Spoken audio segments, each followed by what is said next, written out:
India is the biggest country in the world with 1.4 billion people, and if you're a soccer fan and been online, you know that they got a huge following in the sport. However, they've somehow never played in a World Cup in the 95 years it's been active, and are ranked 136 in the FIFA rankings, below teams like the Faroe Islands, Cyprus, and North Korea. How are they this bad? Well, people try to explain that they don't care about soccer, they only care about cricket. Well, to that I say, when you've been online, you know they definitely have their fans. For example, in the World Cup in 2022, there was 110 million viewers watching digitally. Not the total, but just digital. So that's not even counting the TV numbers. I mean, 110 million is crazy. It's more than any country in Europe's entire population, except Russia. And if even only 1% of their population cared about soccer, that would be 14 million, more than the entire population of Belgium.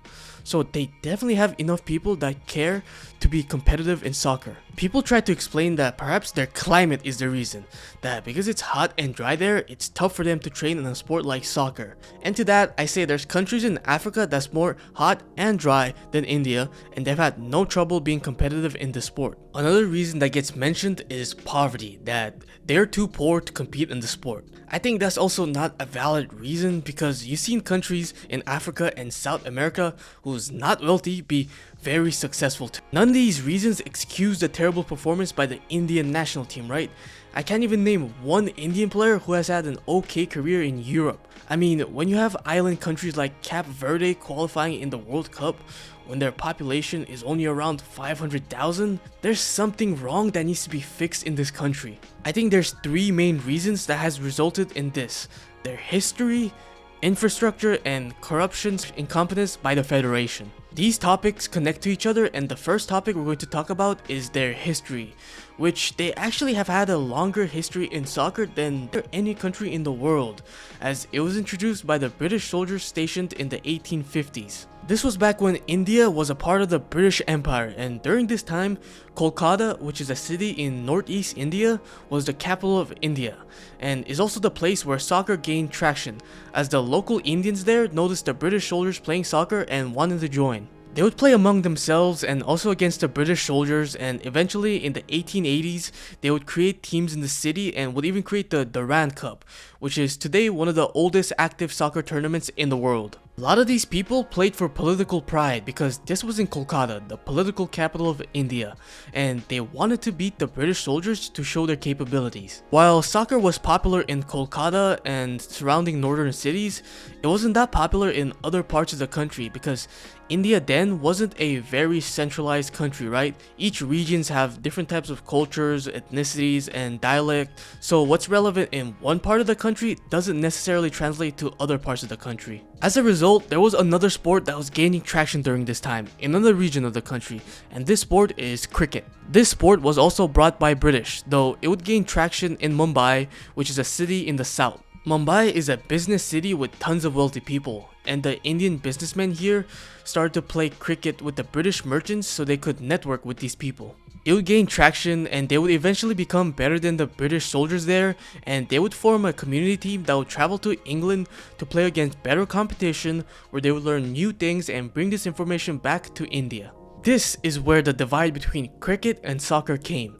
The people who played cricket would constantly test themselves against foreign teams and learn new things, while people who played soccer would stay in their comfort zone as they'd never played against foreign teams, as most of them just stuck to playing against each other in Bengal, and would also be stubborn to change. And one of the craziest things they refused to adapt was wearing shoes, and they would instead insist on playing barefoot.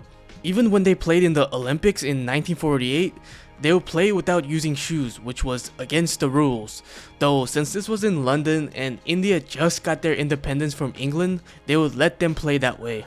While this wasn't the wisest decision, they would regardless put together a decent performance, almost beating France, where they lost 1-2 after missing 2 penalties. I mean, just imagine, they wore shoes, maybe they could have converted one of those penalties. 2 years later, they would qualify to the World Cup, not by winning qualifiers, but because every team in their qualifying group withdrew. However, they would decline this invitation, which to this day gotta be one of the biggest fumble in soccer history. Now, there's been tons of reasons speculated to why they declined. One of the reasons is that they were too broke to pay for the travels. They, in this case, being the Federation.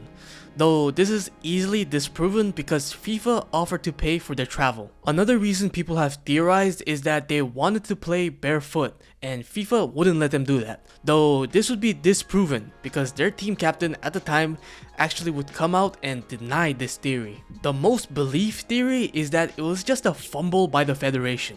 They didn't understand the importance of the World Cup, as at this time it was a newer and less prestigious competition compared to the Olympics, and they would instead choose to focus on the Olympics. And another reason is that they just weren't confident in their players to compete in the world stage, even though just a couple of years ago they put up a decent performance in the Olympics. Now, because they declined, they would get banned to compete in the next World Cup in 1954. And India then, in response, would choose to not participate in the World Cup qualifiers in the next couple of tournaments. And since then, they haven't been anywhere near close to participating in the World Cup. To be fair to India, they would go on to have their golden generation in this era, where they look to be one of the best teams in Asia, as they won the Asian Games in 1951, then placed fourth in the 1956 Olympics, then won the Asian Games in 1961, then came as a runner-ups in the Asian Cup in 1964. I mean, if they didn't have that feud with FIFA, they probably would have qualified for the World Cup in this era, which would have been huge. It could have inspired the next generation of Indian soccer players and boost the interest in the sport. Instead, after their golden generation, they would begin to decline, as while the sport was evolving, India remained stagnant, not adapting to any trends in the sport. And as a result, most teams began to run ahead of them as they adapted. On the other hand, in cricket, where they adapted, they would begin to become one of the best teams in the world. Then in 1984, they would win the Cricket World Cup, which would explode the popularity of cricket in their country, with the players turning into superstars there. Cricket went from a sport that was popular in certain parts of the countries like Mumbai to a sport enjoyed by the entire country, where soccer had trouble gaining popularity outside of northern region. There wasn't even a national football league until 1996, as it was only big in the Bengal region, as the only leagues that existed were teams from this region only. I mean, they didn't even play in the World Cup qualifiers until the 90s, while the cricket teams won the World Cup in 1986. I mean, that just shows you the difference between testing yourself then constantly improving versus staying in your comfort zone and refusing to adapt. Ever since then, soccer has been playing catch up to cricket, and that explains why there's such a big gap in interest and talent in the two sports. This gap leads into our next topic, infrastructure, because when cricket started dominating with their attention, they got all the broadcast and sponsorship revenue, while soccer received very little. Then since they didn't have tons of resources, it was tough to build the necessary infrastructure for the people to play the sport, like these pitches and facilities, and even the infrastructure they did build, it was concentrated in the northern cities. So talented players who don't live in these areas need to either travel far or just can't get to these necessary coaching, competitive matches, and facilities to develop as players. There isn't even a robust youth academy or a league system there. There's just no grassroots systems there for the players to develop. And in the few academies there just isn't tons of great coaches, as there just isn't tons of licensed coaches in India. So how can you expect players to develop when there's no easy way to get the basic things necessary to become better? Then you have to consider the culture side of things, because in India, academics are a priority over sports, right? Because sports isn't seen as a viable career unless maybe if you're crazy talented in cricket. But for the majority, it's do good in your exams, get into a great university, then get a job as a doctor or an engineer, right?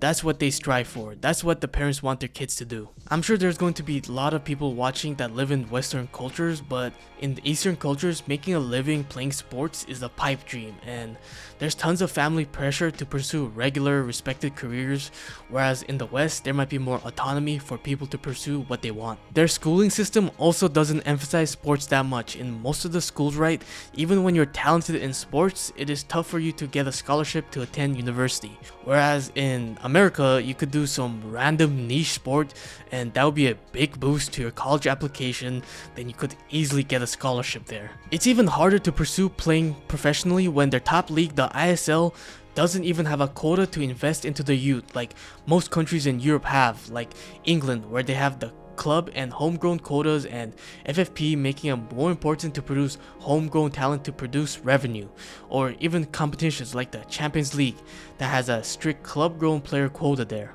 I mean, their league system is a mess. They didn't even have a national league until 1996 when the NFL, no, not American football, was created with 12 teams, which only played 3 months in a year with no relegation or promotion in this league. Compare that to Europe, where most leagues play 10 months with promotion and relegation system, which provides the player the adequate number of competitive matches that players need to develop, and India just lacked that there.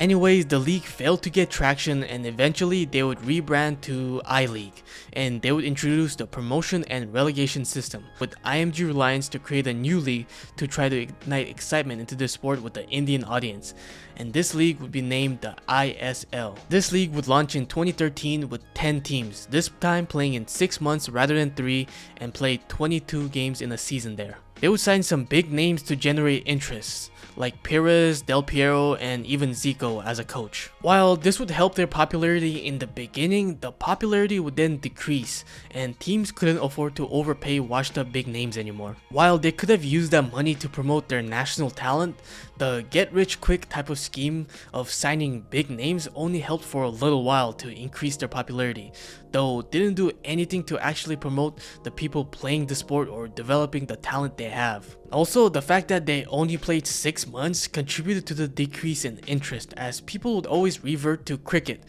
because it's way more available than trying to watch this league. When you have no grassroots system, a terrible league that doesn't promote their own country's players, and a national team that can't win anything, it makes sense that a lot of people don't care about the sport, and the ones that do prefer watching European soccer, and people who do want to play and pursue the sport competitively are deterred because it's hard to get the necessary coaching or training in this country. However, there's a pattern, and it's that all these things can be traced back to one common denominator, and it's the federation. When you ask any Indian soccer fan what their biggest issue is, good number of them will tell you the federation is a huge reason. I got into the rabbit hole of researching their corruption and incompetence, and I'm not gonna lie, talking about all of them would drag this video a lot, and I'm sure the Indian viewers watching this video could probably explain it better than me in the comments section. Though to explain just how incompetent they are, I'm just going to talk about their recent debacles. For example, in 2023, they created this plan where they announced that by 2026, India is going to have a 5-tier league system, which sounds good, right? More tiers mean more teams, more games, and that's something you would see in successful countries. So now that we're in 2025, that means we're getting close to this plan, right? Well, no, because just this summer, they had to put their top league on hold. The reason was that the federation couldn't agree to a new deal with the FSDL, which is a commercial partner of the federation that agreed to a 15-year deal in 2010, which enabled them the right to broadcast and manage the top league. The deal was expiring in December, which would be 3 months into the season, and the SDL wanted the new deal to continue, and even with them and the federation negotiating for months, they couldn't agree to a new deal, and the league was in jeopardy of not even playing this year. The season was supposed to start in September, though now it's October and it still hasn't started, and now the Supreme Court got involved, and apparently now the federation is going to run this league and the season is starting in December. Though yeah, with the Supreme case ongoing, it's not a good look for the credibility of the league or the federation. Then we can look at the I-League, which is now the 2nd tier of Indian soccer that the federation runs, and in that league there was controversy this year with teams not knowing who even won the league when all the games completed. When it ended, the Churchill brothers were on top of the league with 40 points and Inter Kashi was 2nd with 39 points. Simple, right? Churchill brothers are the league winners. Well, no, it gets complicated. What then happened was Inter Kashi would appeal one of the games they played against Namdari where they lost the game, though in this game they would claim that Kletson Carvalho, a Namdari player, played when he shouldn't have, as he was supposed to be suspended because he had 4 yellow cards in his recent games, which would mean suspension. Then the federation would review this case and they would agree with Kashi and would reverse the result to a win for Kashi, which meant that now they were the league winners, though it doesn't end there, because then Namdari would appeal this appeal. Now, there was this confusion because in 3 of the games, Carvalho got a clear yellow card, which was cut and dry, though in one of the games, he got a yellow card then a red card the minute after because he got into a fight, which I'm assuming they didn't count this yellow card at first, but I don't know why it took the Federation this long to figure this out. However, that's not even what Namdari argued in their appeal. They just wrote that the Federation didn't notify them that the player was banned for that game, and that's why they played him. And they would win this appeal, which meant that the result got overturned again, and now Churchill brothers were champions again. However, Interkashi then appealed the appeal of an appeal, then the Federation would take weeks to come to a decision, with Inter winning again. Then now, weeks after the last games were played, the league had their winners. On top of that, just 3 years ago, the Federation was banned by FIFA because there was undue interference by third party, which in this case were the Supreme Court appointed committee of administrators that influenced their election, and this case gets pretty complicated, but it's just another thing to add to the list of their controversies in their federation. Then you think about them declining the invitation to play in the World Cup or their infrastructure construction, and it's pretty clear that the federation has been the root of their issues with soccer in this country. Now, even with these issues, India is a huge country with potential when they make the sport more accessible for people to play. And they do, they have the population with interest to produce fit talent in their country. I mean, it would be content to see them be competitive. Just imagine the reactions that will happen if they play England and they beat them. Twitter would go absolutely crazy, man. I mean, yeah, that would be crazy.